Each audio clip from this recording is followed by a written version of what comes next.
Hello, my name is Nina Epstein and I interned at the Austell Police Department. This is my presentation.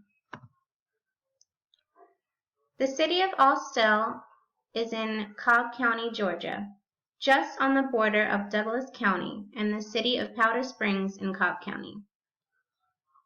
It has a small town feel which invites residential, commercial, and industrial growth. Their downtown square is slowly beginning to grow from the image of run-down old businesses with the opening and popularity of a new hip diner, family-run coffee shop, and many other businesses. The railway is a huge depot and one of the city's major sources of income. Police officers take an oath and swear to serve and protect the people of wherever they may work. They learn the lay of the land and unspoken rules of the trade from older and more experienced officers and sergeants. They promote safety at all costs and in all things. They are also responsible for routine patrol, traffic enforcement, investigative work, and suppressing crime. This department also administers all of the city's emergency 911 operations and are often in contact with the city's fire department, emergency services, and tow truck services. Their small city limits flow over into the Douglas County border often. Plus, some addresses or big cases like homicides get taken over by the Cobb County Police.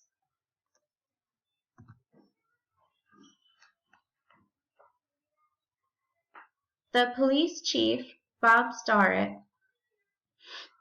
I only met in passing. He goes around town in plain clothes, but still drives a government license-plated car and can always report someone committing a crime for the officers on patrol to catch and assist him. The deputy chief, Natalie Polk, I got the pleasure of working near her and she was my site supervisor. But I was never able to work directly with her because she has so much work to do. When she's not out patrolling, she's making sure the city is safe and the officers have everything needed to do their job effectively by any means necessary. I feel that she honestly needed her own personal assistant. The only time I could spend time with her was when it was lunchtime. Captain Henson. Turns out he's actually a local of Austell. He was born at a hospital where only the building remains and raised in the city to grow up and become the captain of the Austell Police Department. He has the strangest of southern accents where he mumbles so much that you really have to concentrate on what he says before responding.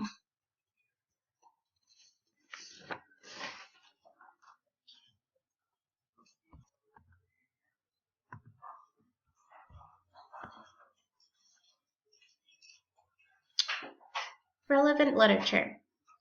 Certain officers police the way they do because that is how they were brought up, quotations, meaning how and who they trained with once out of the academy. Traditional officers adopted a crime fighter mentality, attitude, and style of policing at the beginning of their careers back in the early 1990s. President Reagan and the U.S. Congress placed even more disparities on the minority community with the war on drugs era. In 1986, they passed a federal law that made a 100-to-1 ratio sentencing for the trafficking or possession of crack when compared to the penalties for only trafficking powder cocaine.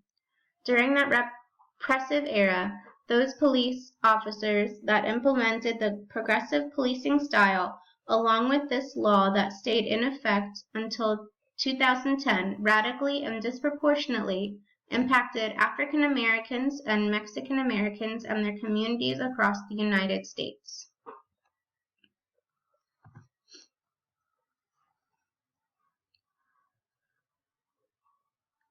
Community-oriented policing came about from the broken windows theory. It is a much more progressive style of policing compared to the traditional style. The broken windows theory suggests that since a broken window is not against the law, then it would be ignored by the professional police officer.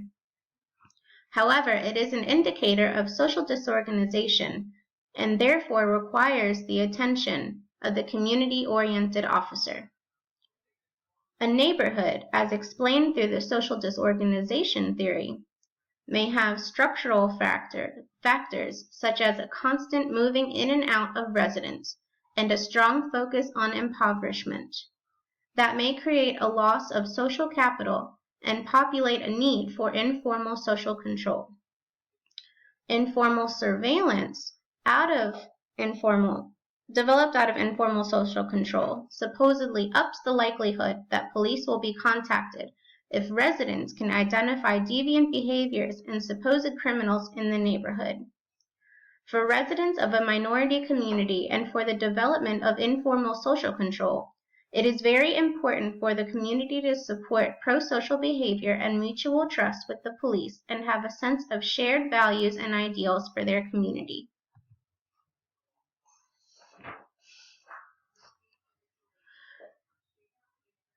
During the time of the war on drugs, the good faith doctrine left just about anyone who wasn't a police officer or government official out for the taking as prey for stops, searches, seizures of property, and more importantly, arrests. Many minorities in poverty-stricken neighborhoods would have no idea of the power that this doctrine held. They would have no idea they were being treated unfairly until a lawyer that was court-appointed informed the person of minority of their rights. But by that point, it was too late because of the rush of the justice system to have the uneducated offender plead guilty and agree to jail time and continue with the next offender.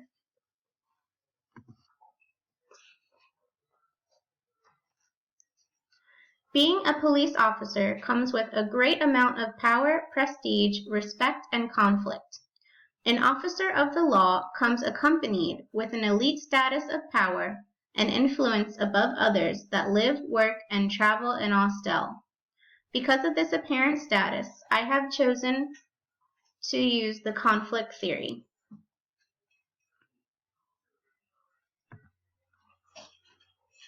For the three main assumptions, the first is that a characteristic of human relationships is competition, and that at the heart of all social relationships is this competition over scarce resources. The second has to do with the inequality of power that is assembled in all social structures, and those that happen to benefit strive to keep it maintained as such. The third is about the change in society that occurs because of the conflict amongst competing social interests, and that rather than evolutionary, societal change is instead revolutionary and abrupt.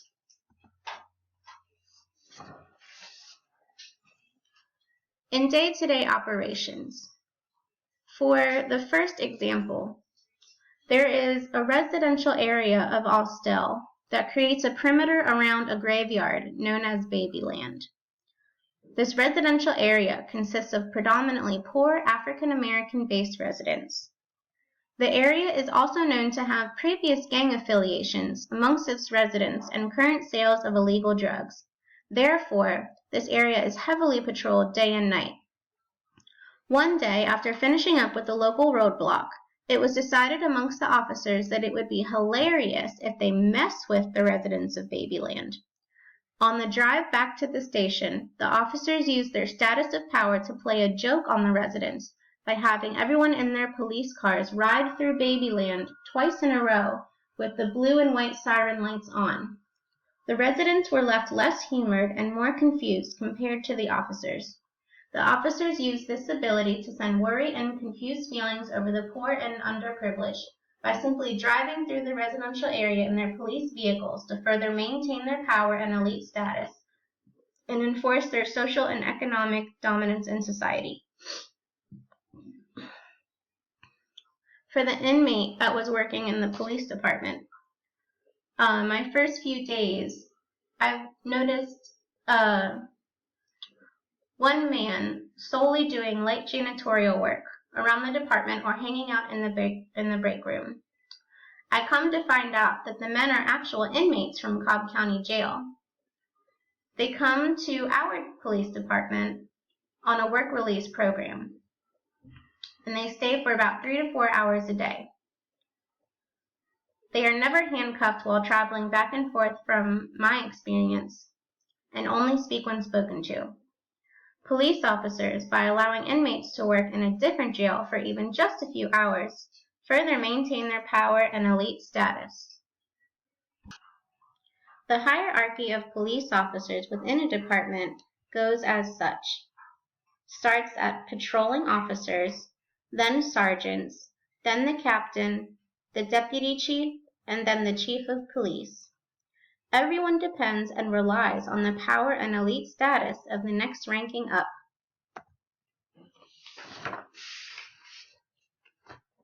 During my internship, I worked side by side with police officers, taking part in each area of the department's routine and being able to learn more about this department's culture. And it has socially helped me appreciate police and learn about how they run things more than any book could have ever taught me. Some of the classes that have prepared me are social problems, social class and mobility, and deviance and social control.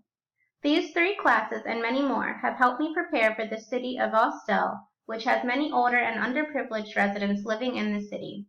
These classes have also prepared me for the many people that disobey our laws and social norms, and how exactly the police respond.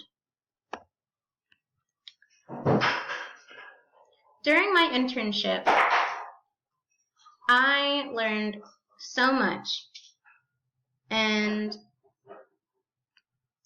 I really had a great time with all the officers that taught differently and were taught differently, and helped me realize how they focus their own way of policing and patrolling in Austell, because everybody does it differently because they trained from different officers.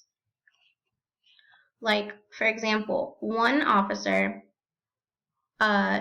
his favorite thing to go after is drugs. And that's how I came so up close to a lot of methamphetamine. That was my first time being in front of so many drugs. For future interns, don't be scared to ask questions, because any gained knowledge will always come in handy one day. As far as being a liability, you are not being paid or have any police training or safety equipment. Unfortunately, you must stay in the car for just about every responded call. But luckily, you do have a camera on their dash cam that you can watch them from if it is right outside their car. Finding meth or unmarked pills is like striking a gold mine in an arrest, and getting the drugs safely off the streets of Austell is more than the reward of a gold star. These are some photos that I took while on my internship. This is a standard police vehicle. This is me trying on a police vest. It was quite heavy. And these bullets for a shotgun, just chilling, no big deal, inside of the police vehicle car. And these are my references. Thank you so much. I hope you enjoyed.